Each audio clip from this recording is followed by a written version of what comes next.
정치 강대강 제대로 붙어보시죠. 여의도 촌철살인. 네, 날카로운 정치 토크로 말의 온도는 뜨겁게 달궈주고 여름의 갈증은 시원하게 해소해줄 두 분과 함께합니다. 여의도 촌철살인 더불어민주당 민병두 의원 나오셨고요. 안녕하십니까? 네, 안녕하세요. 네, 자유한국당 황영철 의원 함께합니다. 어서 오세요. 네, 반갑습니다. 네, 요즘 안보 이슈가 뜨겁습니다. 27일 밤 북한군 소형 목선이 또다시 동해 북방 한계선을 넘어왔는데요. 지금 배에 흰 수건을 달았지만 귀순 질문에는 이롭다 이렇게 대답했다고 하는데 우선 정확한 조사가 필요할 것 같습니다만 황 의원님 어떻게 보십니까? 글쎄요. 지금 이제 최근에 동해안에서 이제 네. 북한 어선이랄까요? 아니면 또 특정한 다른 목적이 있을 수도 있는 그 목선들의 NLL 남하가 계속 이루어지고 있어서 네. 좀 종합적으로 왜 이런 현상이 일어나고 있는가에 대한 좀 분석이 필요할 것 같아요. 예. 그런데 어쨌든 지난번에 삼척항에 들어왔을 때는 경계 작전에 실패한 것으로 대단히 이제 준엄한 국민적 질타를 받았는데 네. 이번에는 잘한 것 같아요. 그래서 잘했을 땐 잘했다고 또 칭찬도 해줘야 될 것 같고요. 다만 제가 올해 초에 금강산에 간 적이 있어요. 금강산에서 아침에 해돋이 행사를 하는데 네. 그 바닷가에서 남쪽을 바라보니까 속초항의 불빛이 아주 환하게 보이더라고요. 그러니까 네. 이 밤에는 이 북한 어선들도 우리 남쪽에 근처에 왔다는 것을 분명히 인식할 정도가 되는데 이 어선이 이 남쪽을 향하고 있었다는 것, 그리고 자체 동력을 써서 또 이동하고 있었다는 것 등등 여러 가지는 분명하게 좀 분석이 돼야 되고 해명이 돼야 있다. 이런 부분들에 대해서는 조사가 이루어지고 있으니까 이번에는 국민들이 좀 걱정하지 않도록 은폐하거나 네. 왜곡하지 않고 네. 제대로 된 조치들이 있었으면 좋겠습니다. 네, 황영철 의원이 모처럼 우리 군이 이번에 잘했다 이렇게 말씀해 주셨는데요. 민병두 의원님 어떻게 보십니까? 이번에 목선 삼척항 입항에 대해서? 예, 지난 2달 동안 NLL 침범한 목선이 한 400여 척 된다고 하죠. 네. 되게 항로 이탈 등의 경우는 단순한 어떤 실수로 보고 퇴거 조치를 했다고 합니다. 근데 이번에는 우선 특이 동향이 발견이 된 것이죠. 귀순 의사로 비춰지는 흰 수건. 수건 이런 것이 걸려 있다든지 혹은 이제 군복을 입은 사람이 동선했다든지 이런 네. 것이죠. 근데 특별한 어떤 군사적 목적을 갖고 있으면 아마 제가 볼 때 군복만 입고 나올 가능성은 별로 없었을 것 같아요. 그래서 물론 그렇지만 조사는 해볼 필요가 있다고 생각합니다. 이번에 어쨌든 지난번 삼척항 사건이 반면 교사가 돼갖고 경계가 더 철저히 한 것인데 그런 점에서 이제 우리가 9.19 이후에 경계 태세가 허물어져서 삼척항 사건이 생겼다 하는 과도한 어떤 규정은 이번 사건을 통해서 이제 과도했다는 것이 다시 한번 드러난 것 같고요. 어쨌거나 우리가 우리의 어떤 해상을 갖다가 경계를 갖다 철저히 해야 한다 하는 것은 틀림이 없는 사실이고 또 이번에 확인됐다고 생각합니다. 근데 이번에 목선 같은 경우에는 사실은 조금 말하는 것하고 보여지는 정황 같은 것들이 조금 맞지가 않는 부분이 있어서 좀 걱정되는 부분도 있긴 한데요. 이와 관련해서 지금 황교안 자유한국당 대표가 대통령이 직접 9.19 남북 군사합의 폐기를 선언해야 된다 이런 주장까지 하고 있거든요. 이 부분에 대해서는 그러면 어떻게 생각하십니까? 우선 민병두 의원님. 네. 아마 목선 갖고 그런 것 같지는 않고 북한의 네. 어떤 탄도탄 미사일 발사 실험 등 연결된 것으로 보입니다. 다 연결돼 있겠죠. 예. 그런데 9.19 합의를 갖다 폐기하자 하는 것은 역사의 기본 방향 자체를 갖다 역류하자는 것이거든요. 그러니까 지금 북한의 미사일 발사라고 하는 것이 지난 어떤 1년 몇 개월 동안 진전되어 온 북미 간 남북 간의 거대한 어떤 역사의 어떤 새로운 물고 네. 이것을 갖다가 거스릴 만한 한 근본적인 사건이냐. 이것을 우선 규정을 해봐야 되는 것이죠. 황교안 대표의 입장에서는 아마 그렇게 보았기 때문에 그럴 수는 있지만은 네. 그것은 어떤 국제사회의 평가나 또 우리 내부의 어떤 평가하고는 좀 다른 것이 아닌가 하는 생각이 듭니다. 물론 이제 미국은 임계철선을 넘지 않았다고 이제 규정하고 있는 것이고 네. 또 북한의 의도가 여튼 북미 대화를 촉진하자는 것 첫째. 두 번째는 남북 간에는 개성공단이랄지 금강산 관광을 재개하자는 것. 다음 세 번째는 9.19 합의에도 명시되어 있습니다만 어떤 군사 훈련에 대해서는 상호간의 어떤 그 대안을 갖다 만들 수 있는 토론 갖다 이제 계속해서 하자고 했던 거 아닙니까? 근데 지금 그 시기에 사실은 우리 미국의 오클라호마 시티 핵잠수함이 이제 부산항에 입항을 했고 네. 다음 달에는 15일간 도상 훈련이 이제 준비되어 있단 말이죠. 그래서 그런 시점에서는 북한 입장에서는 거기에 대해서 또 맞대응을 하는 그런 측면이라고 볼 때 이것이 근본적으로 역사의 방향을 갖다가 거스르는 것은 아니다. 만약에 황교안 대표가 정말 이것이 역사의 방향을 거스를 만한 사건이고 9.19 합의를 폐기해야 한다고 주장한다면 지금 평창올림픽, 우리 이제 평창올림픽 국회위원장 하셨던 황영찬 의원도 계십니다만 그 이전으로 역사를 돌리자는 것이거든요. 일상적인 미사일 실험과 일상적인 핵실험 그리고 우리도 그에 상응하는 어떤 군사적 대응 이 상황으로 지금 돌리자고 하는 것은 아마 국민들의 동의를 얻어내기 힘들 것이라고 봅니다. 지금 그 9.19 원래 그 합의가 육해공 일체의 적대적인 행위를 금지하자 이제 이런 내용이 사실은 주가 되는 부분이었기 때문에 아마도 이로 인해서 안보 관련해서 조금 우리가 대처 못하는 거 아니냐 이런 얘기 나오는 것 같은데 황영철 의원님께서 보시기에는 네. 이 황교안 대표가 주장하는 9.19 이 합의 폐기라고 하는 것이 뭐 적절하다고 보시는 건가요? 아니면은 좀 과도하다고 보시는 건가요?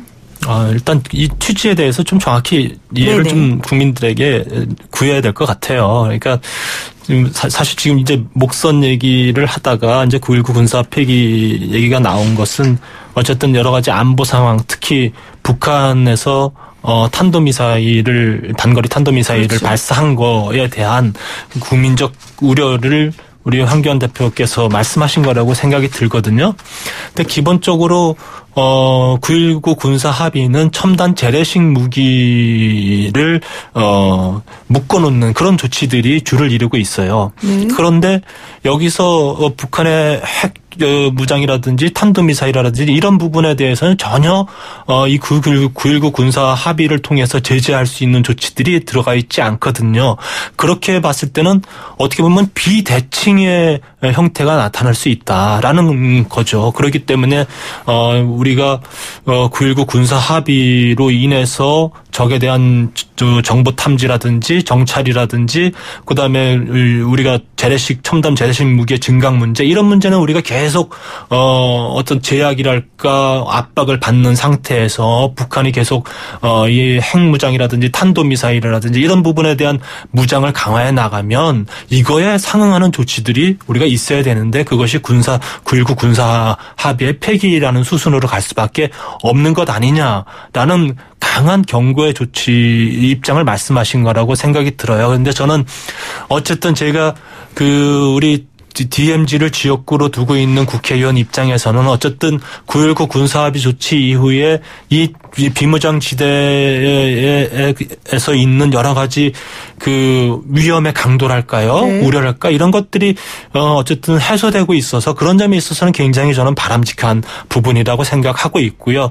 어쨌든 북한에다가 이런 메시지를 보내는 거죠. 당신들이 계속해서 우리 국민들이 대한민국 국민들이 우려할 만한 조치들이 그런 무장 행위들이 있다고 한다면 우리 쪽에서도 국민들이 아마 9.19 군사 합의에 대한 비난이랄까 철회랄까 이런 요구가 커질 수밖에 없을 것이다. 이런 입장을 저는 말씀하시는 거라고 봐요. 그러니까 9.19 군사합의 폐기라고 뭐 말은 했지만 실제 네. 폐기까지 얘기하는 건 아니고 네네. 조금 그 북한하고 우리가 조금 이렇게 좀 각성된 상태에서 뭔가 네. 대체적으로 대칭점을 찾을 수 있는 노력을 좀 해야 된다. 이런 취지로 받아들이신다는 서로 좀 거죠? 이러한 9.19 군사합의가 담고 있는 네네. 그런 취지들을 좀 잘 이행해 나가자 이런 뜻이라고 생각하고요. 네. 민병도 의원님 말씀대로 지금 이 상황에서 9.19 군사 합의를 합의한 거를 폐기하는 형태가 된다면 이것은 남북 긴장 안할까 이런 남북 대화의 국면에 대한 원점에서 다시 검토하는 상황이 된다고 봐야 되겠죠. 그런 측면에서는 현재로서는 그렇게 바로 검토할 사항은 아니다 이렇게 생각이 들어요. 네. 네, 그러니까 황교안 대표는 대통령 권한 대행을 경험했던 사람 아니에요? 대통령 혹은 대통령 권한 대행의 언어라고 하는 것은 최종적인 겁니다. 파이널이에요. 가령 장관이나 뭐 다른 네. 청와대 참모들이 얘기한 것에 대해서는 우리가 번복할 수도 있겠지만 그것은 국민들한테도 그렇고 그렇고 상대한테도 최종적인 것이어야 합니다. 그렇다고 한다면 최종적인 언어를 훈련했던 사람으로서 지금 우리 황영철 의원님 말씀하신 것처럼 야, 그런 취지가 아니겠냐. 애초에 그런 취지로 얘기를 해야죠. 그렇다고 한다면 9.19 군사 합의가 이렇게 자꾸 형해화될 수 있고 이것이 무력화될 수 있다 하는 것에 대해서 우려를 갖다 우리가 강하게 표시해야 한다. 북한한테. 이렇게 얘기를 해야 되는 거지 9.19 군사 합의를 폐기해야 한다 하는 것은 결정적으로 다른 것이죠. 이 문제와 관련해서 야 우리가 KMAD랄지 미사일 방어 시스템 같은 걸 새롭게 해야겠다. 이것은 내부적으로 우리가 준비해야 될 것이다. 그다음 북한한테는 우리가 지금까지 걸어온 역사의 방향을 갖다 거슬러서는 안 된다. 이런 경고를 해야 되는 것이고 지금 방금 말씀하신 문제가 사실 굉장히 어려운 지점인데 북한의 핵이나 미사일 문제에 대해서는 우리가 대칭적인 합의가 없었다 하는 것은 또 북한 입장에서는 그것은 유엔의 군사 제재 문제란 네. 말이죠. 그래서 그것은 그 차원에서 해결하자고 지금까지 어떻게 보면 미뤄놓은 상황 아니겠습니까? 그래서 각각 대칭된 지점을 갖고 우리가 문제를 풀어가야겠다 하는 생각을 합니다. 그래서 저희 이 지점에서 꼭 그 말씀드리고 싶은 것은 최근에 여러 가지 안보 위협 상황들이 많이 있었잖아요. 그런데 이 부분에 대한 청와대와 정부의 대응이 적절했는가에 대해서는 분명히 좀 짚어야 될 것 같아요. 네. 우리 영공을 침범해도 대통령이 주재하지 않은 안보 NSC가 열렸는데 대통령이 주재하지 않았고 그다음에 탄도미사일이 발사됐는데도 청와대와 대통령발 이에 대한 언급이 며칠 동안 없었어요. 전혀 없었고. 그래서 이런 부분들에 대해서 사실은 우리 보수 정당에서는 가장 중점을 가지고 있는 대한민국 안보의 문제가 이렇게 나이브하게 진행되고 입장이 나와서야 되겠느냐라는 그런 우려를 상당히 가지고 있는 거예요. 그런 점에 있어서 좀 더 이런 북한에서의 이런 잘못된 행위들이 있을 때 오히려 우리 야당에서 이런 강한 언급들이 나오기 이전에 대통령이나 청와대 또 정부 여당의 입에서 이런 부당한 행위들에 대해서 좀 강한 메시지가 나와야 된다고 봐요. 다른 문제들에 대해서는 SNS 참 잘들 하시더라고요. 근데 북한 문제와 관련돼서는 북한의 행위들 이런 문제에 대해서는 전혀 이렇게 우리 저항의 목소리라든가 잘못된 행위라는 이런 목소리들이 전혀 안 나오고 있어서 이럴 때 SNS 잘하시는 분 북한에 좀 한 말씀 하셨으면 좋겠어요. 김정은 위원장이 트위터를 갖다 푼다는 얘기가 없어갖고 그런지 모르겠습니다. 이건 농담이고. 네. 이건 농담이고요.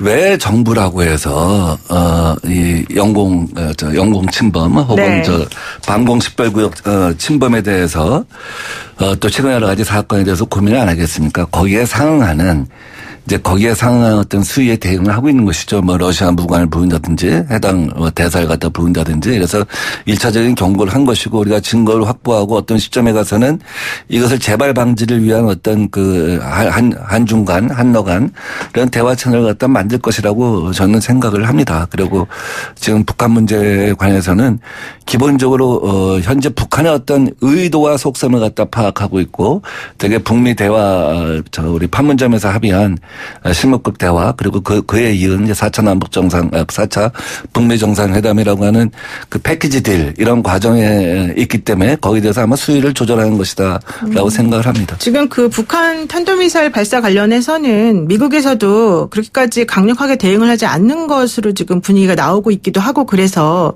이 부분에 대해서는 또 조금 좀 생각을 좀 달리 해봐야 된다 이런 의견도 사실 있긴 있는데요. 어쨌든 지금 말씀도 다 잘 들었고요. 세 번째 한번 좀 이 이슈 한번 집중해 볼까요? 한국당하고 바른미래당이 지금 현재 원포인트 안보국회를 열어야 된다 이런 얘기 지금 하고 있지 않습니까? 그러면 이 원포인트 안보국회라고 하는 게 과연 필요하냐 또 여기에 대해서 추가 경정 예산을 통과시키는 문제가 같이 논의돼야 되는 건데 왜 그렇게 하지 않느냐 이 민주당 입장하고 이 양쪽의 입장을 조금 우리가 생각해 본다면 어떤 얘기를 할 수 있을까요? 우리 황 의원님 어떻습니까? 곤란하십니까? 좀 여당 먼저 얘기하시네요. 네, 원포인트 국회가 아니라 365일 민생국회 안보국회 열어야죠. 그렇잖아요? 네. 지금 지금 7월 말이죠. 그게 뭐 얼마입니까? 지금 200일이 지나가는데 200일 동안 세비는 꼬박꼬박 받아가고. 자, 1월 달에 뭐 설날이라고 돌아다니면서 인사하면서 세비 받아가고. 2월 달에 대보름이라고 윷놀이 하면서 세비 받아가고. 3월 달에 시산제 다니면서 세비 받아가고. 4월 달에 무슨 봄꽃 축제하면서 세비 받아가고. 뭐 5월 달에 체육대회 가서 세비 받아가고. 1년 내내 놀고 있는 거예요. 365일. 아마 이대로 가면 아마 역사상 재헌국회 이래 아마 최악의 국회라는 얘기를 들을 겁니다. 올해 들어서 법안을 갖다 단 한 건도 통과시키지 못하는 상임위가 5개입니다. 그러니까 안보국회를 열어야 된다는 건가요? 아니죠. 365일 갖다 국회를 열어서 민생국회도 하고 안보국회도 해야 되는 거죠. 네. 어떻게 하루만 국회를 열자고 합니까? 그동안 200일을 놀고. 전 이 문제만 나오면 분노가 막 분노 게이지가 올라가서 잘 정리가 안 되는데 진짜 국민들 앞에 크게 반성해야 합니다. 어떻게 이런 사람들한테 나라를 맡겨요? 어떻게 이런 사람들한테 경제를 맡겨요? 지금 어떻게 이런 사람들한테 민생을 맡겨요? 네. 지금 민 의원님 그래서 분노 게이지 올라가시면서 세비 반납까지 또 하셨다고 얘기 나오고 있는데요.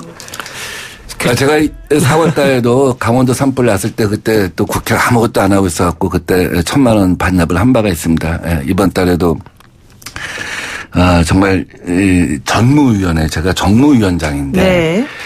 제가 스스로 이제 법안 실적이 전무하다고 해서 전무위원장이라고 디스를 갖다 셀프 디스를 갖다가 하면서 이번 달에는 좀 꼭 통과시키자. 청년기본법 통과시키자고 장학자대에 500만 원 내고 시작했습니다. 그때 한 번 통과 안 되더라고요. 그래서 다시 1,000만 원 하면서 제가 뭐 나경원 의원을 갖다가 지목한 거는 제1야당의 대표인 것도 있지만 우리가 여야 간에 쟁점이 다를 수는 있어요.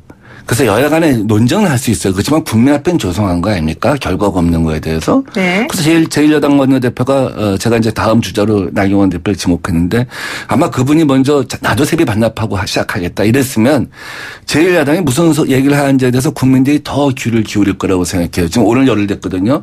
오늘 방송 들으시고 나경원 대표님 동참하시고 세 번째 주자 지명하시기 바랍니다. 너무 세게 나가시는 거 아닌가 걱정되기도 하는데 그 야당 입장에서는 할 말이 있으실 것 같아요. 네. 일단 국회가 열리지 않고 있는 것에 대한 책임은 저희 야당도 똑같이 져야 된다고 생각해요. 국민들한테 정말 죄송하고 다만 국회가 열리고 있지 않지만 놀고 있는 것은 아니다는 건 좀 분명히 좀 말씀드리고 싶어요. 그러니까 저도 지역구에서 매일 출퇴근하면서 국회에서 의정활동을 하고 있는데 열리고 있지 않지만 많은 날들을 국회로 출근하고 있고요. 또 여기서 우리가 또 직접적으로 국회의원으로서 해야 될 회의가 아닌 다른 부분들에 대한 여러 가지 역할들도 하고 있다는 말씀을 좀 드리고 싶습니다. 다만 이 안보 국회 같은 경우는 저희가 국방위원입니다. 국방위원회 위원장이 여당이에요. 근데 제가 참 안타깝게 생각하는 것은 이전에 김영우 의원이 국방위원장 했을 때는 여러 가지 안보 현안이 일어났을 때마다 아주 즉시 상임위를 개최해서 국방부라든지 합참으로부터 보고를 받고 또 국민들이 우려하는 부분이라든지 걱정하는 부분들을 이 국방부라든지 합참에게 전달하고 그랬어요. 근데 저는 여당 위원장이 있는 국방위원회가 이렇게 안 열려야 되는지 저는 이해를 못 하겠어요. 그거는 국회 전체 일정하고 상관없이 국회가 멈춰서 있다고 할지라도 국방위원회 여는 것에 대해서는 우리 야당조차도 적극적으로 임하고 있는데 그 부분에 대해서는 대단히 안타깝게 생각하고 이 부분이 열리지 않고 있는 것을 마치 야당의 책임으로 돌리는 것은 잘못됐다고 보고 있어요. 그 지난주에 홍문표 의원이 사실 저희 방송에 출연하셔서 원포인트 안보국회 하면서 추경도 같이 해도 괜찮다 본인 생각에는 그런 얘기 하신 적이 있는데 단도직입적으로 제가 여쭙겠습니다. 황영철 의원님께서도 안보국회 하면서 추경 같이 하는 것이 맞다고 보십니까? 그러니까 국회가 열리면 저는 여러 가지 현안들이 다 녹여내야 된다고 생각해요. 그리고 이 못한 일이 있으면 못한 일들을 다 함께 할 수 있는 방향으로 가야 되겠죠. 그런 측면에서 봤을 때 이게 무슨 그 원포인트로 안보국회만 하자고 그러면 여당이 응하겠어요? 서로 함께 어떤 목표를 달성할 수 있는 그런 것들을 만들어내야 되겠죠. 더불어민주당 민병대 의원, 자유한국당 황영철 의원하고 뜨거운 토론 이어가고 있는데요. 잠시 후 4부에서 계속해서 이야기 나누겠습니다.